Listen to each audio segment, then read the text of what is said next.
What's up mga ka-Pokemon Go?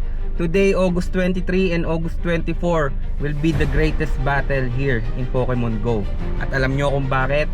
Dahil ngayon ay makakalaban natin walang iba kundi ang nag-iisang Eternamax Eternatus. And konting trivia na lang about kay Eternatus. Si Eternatus ay isang extraterrestrial Pokemon. Isa siyang alien kumbaga. And ang sabi-sabi nung matagal na panahon, he came from a meteorite and bumagsak siya sa mundo. And unfortunately, bumagsak siya sa Galar region, which is sa Generation 8. So, dun siya nanatili hanggang sa siya ay makalaban ng 2 Galar heroes. And kasama na dun si Zamazenta and si Zacian. Doon natalo si Eternatus at siya yung naging origin ng lahat ng Dynamax Pokemon, Dynamax and Gigantamax. Kasi dun sa nilalabas niyang particle sa katawan niya, dun sa Galar region, doon nag-originate yung ating mga Dynamax and Gigantamax Pokemon. Dito na kami guys sa Monte Park sa Cavite City with Team Pokemon Go Cavite City. Tara, pag-raid na tayo. Ito na tayo kasama ng Team Pokemon Go Cavite City. Mag-start na kami mag-raid. Unahin namin yung G-Max Gengar. So ayan sila. Ito ay pasok na daw. Let's go. 39 no?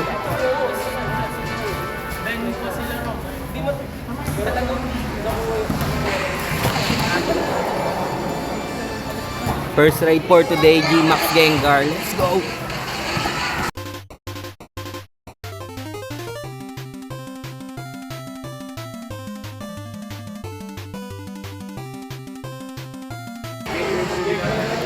Gengar is defeated. First raid natin, saglit lang. Medyo marami kami, 39.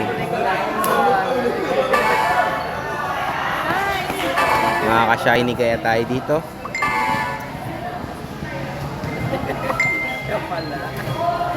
Tingnan natin.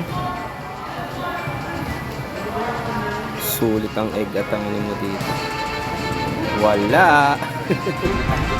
Hando ang aking anak. Patingin nak. Tingin ako nak. Patingin mo. Wow, hando. Pwede na mo eh. Second raid natin, G-Max Gengar ulit.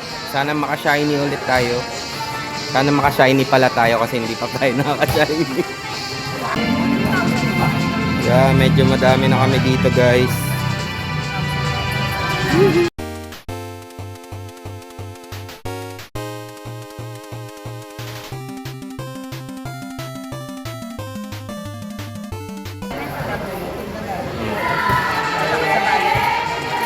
Still no shiny. Guys, this will be our first Eternatus raid. Oh, but they create the problem, but they also have to solution. That's business.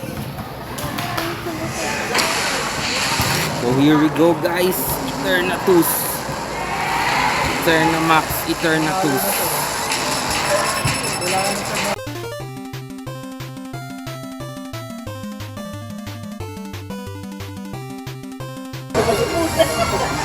Bago mamatay, labas mo na.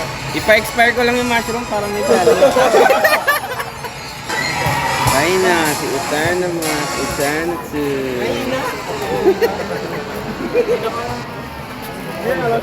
A surge of power pushes you. Huliin na natin si Eternatus. Let's go. So guys, here is Eternatus. Wala ring indicator ng throw. Basta magtapato ka lang ng bola. Ganun siya. Pokemon broke free. Wala ka ring choices. Gumamit ng Ultra Ball or Great Ball. Pokeball lang talaga. Then Crow. And parang always great yung Crow.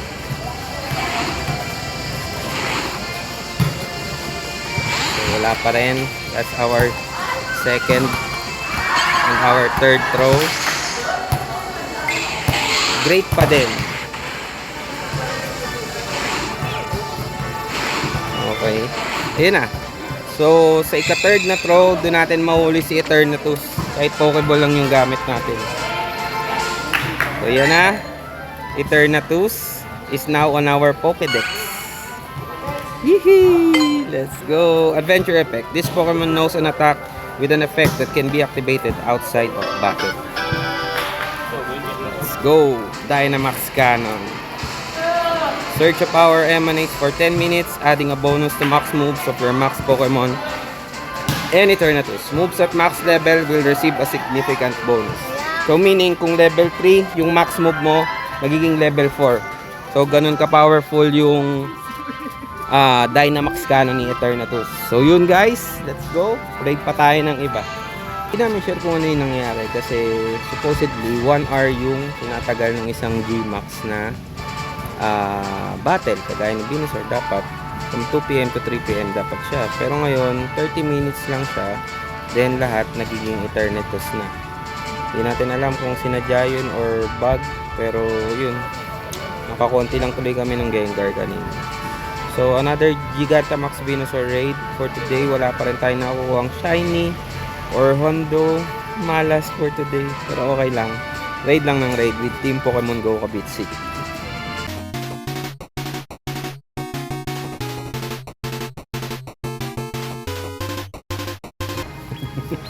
Naantok na yun. Yes, sa wakas. Oo. Sa wakas guys. Naka-shiny din tayo. Eh.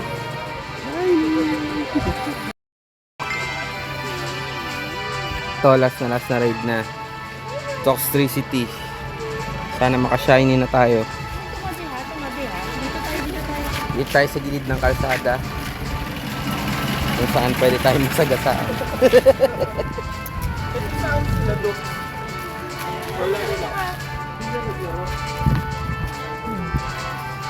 Ang tanga. Ikaw, Yun, sumunod no? makakapunta. Ako nagkakaroon lang mga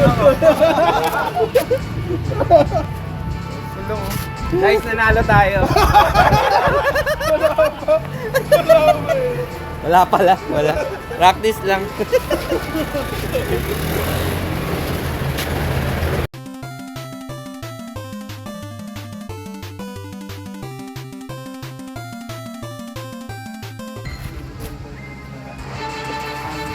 Uy, wala pa rin. So, last, walang shiny. Nakaisang shiny lang tayo for today, which is yung Gigantamax Venusaur, pero okay lang. Good game pa rin sa araw na to. At see you. Bukas pa di kami makalaro at pupunta kami sa card show sa Juan Ayala. Kita-kits tayo doon. Maraming salamat sa panonood. Bye-bye!